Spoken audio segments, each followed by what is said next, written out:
దైవభక్తి కానీ ఏదన్నా కూడా మనిషిలో భక్తిని పెంపొందించి దాని ద్వారా మనకు మనసు చేస్తుంది. కానీ ఈ భగవద్గీత ఏంటంటే ప్రతి సెకను కూడా మనిషికి గైడెన్స్ ఇస్తుంది. అంటే ఏదన్నా చిన్నది వస్తే అందులోంచి మనం ఎలా బయటకు రావాలి, ఏం చేయాలి, ఎలాగ మనం మళ్ళీ మామూలు ప్రపంచంలో ఉండాలి, ఇలా అన్ని రకాలుగా ఒక ఆహారం గురించి అవని, ధర్మం గురించి ఫస్ట్ శ్లోకంలోనే ధర్మక్షేత్రే కురుక్షేత్రే సమవేతాయుయుత్సవః మామకా పాండవాశ్చైవ హిమకుర్వత సంజయ. అంటే ఫస్ట్ అక్షరం మొదలెట్టడంతోనే ధర్మం. ధర్మము అంటే మనం చేయవలసిన విధి చేయడమే ధర్మం. మన అంతరాత్మకు సంతోషం కలిగించే పని చేయాలి ఎవరైనా సరే, అంతరాత్మ దుఃఖించేలా చేయకూడదు. అది ధర్మం. నిజంగా క్రైస్తవులందరూ ఈ విధంగా బ్రతికినట్లయితే మన యొక్క దేశం యొక్క రూపాన్ని మనము మార్చగలము అనేది ఆయన అభిప్రాయం. ఏమిటి అందులో మొట్టమొదటి అంటే మనము పూజించే దేవుడు, మనము ఆరాధించే దేవుడిని ఎలా ఆరాధించాలంటే పూర్ణ హృదయంతో, పూర్ణ బలంతో, పూర్ణ ఆత్మకంటే ఇంకా మళ్ళీ రెండో ఆలోచన అనేది ఉండకూడదు. మన భగవంతుడిని మీరు ఏ రూపంలో ధ్యానిస్తున్నప్పటికీ మనము వేరొక ఆలోచన మనలో ఉండకూడదు అనేది మొట్టమొదటి ఆజ్ఞ. భగవంతుడినే మన హృదయం నిండా మనం నింపుకోవాలి. రెండవది ఏంటంటే నిన్ను వలె నీ పొరుగువానిని ప్రేమించుము. మనము మనల్ని ఎంత చక్కగా ప్రేమించుకుంటామో చూడండి. ఒకసారి మనం అద్దం ముందుకు వెళ్ళామనుకోండి, అద్దం ముందు మనం మొహం చూసుకుంటాము, పక్కకు రాగానే మన మొహం మనకు గుర్తుంటుందా అండి? గుర్తుండదు. మళ్ళీ వెళ్తాం, మళ్ళీ అక్కడ పింపుల్ ఉందా, లేకపోతే ఎక్కడ మార్చిందా అని చూసుకుంటాం కదండి. అంటే మనము మనల్ని ఎంత ప్రేమగా చూసుకుంటామో మనం తోటి వారిని కూడా అంత ప్రేమగా మనము చూసుకోవాలి. ఈ రెండు మాటలు గాంధీ గారిని ఆకర్షించి ఆయన బైబిల్ చాలాసార్లు చదివానని చెప్పారు.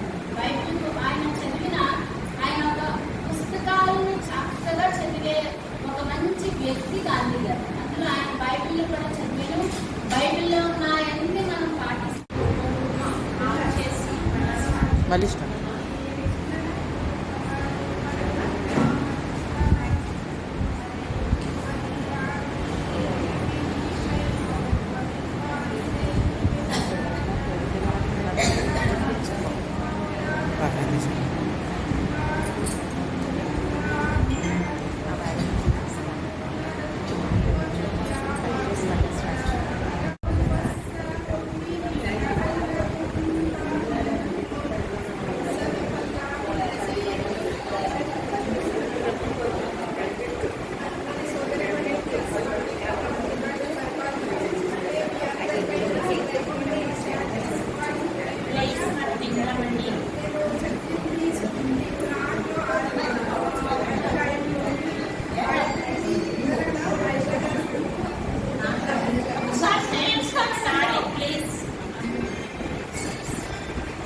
ప్రవక్త వారికి ఇలా చెప్పు, రండి మీకు వినిపిస్తాను.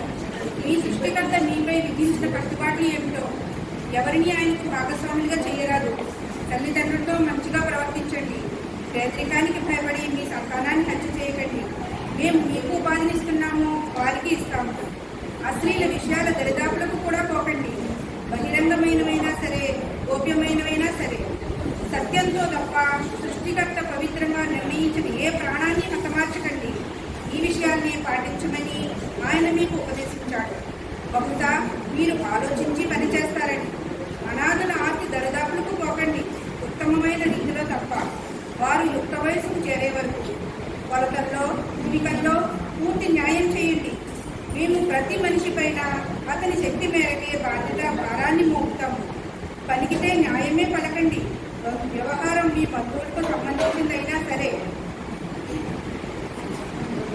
మహిళ దైవానికి కృతజ్ఞతలండి. ఈ గాంధీ జయంతి సందర్భంగా మమ్మల్ని ఆహ్వానించినటువంటి లేడీస్ లిటరేషన్ క్లబ్ మెంబర్స్కి, అలాగే ప్రెసిడెంట్ గారికి, ఇంకా కిన్నర్వీ సభ్యులు కూడా ఇందులో ఉన్నారు కదండి, వారికి, నా తోటి సోదరిమణికి, అలాగే స్వర్ణ గారికి అందరికీ కూడా నేను ఇస్లామీ పద్ధతిలో ఆహ్వానిస్తున్నాను.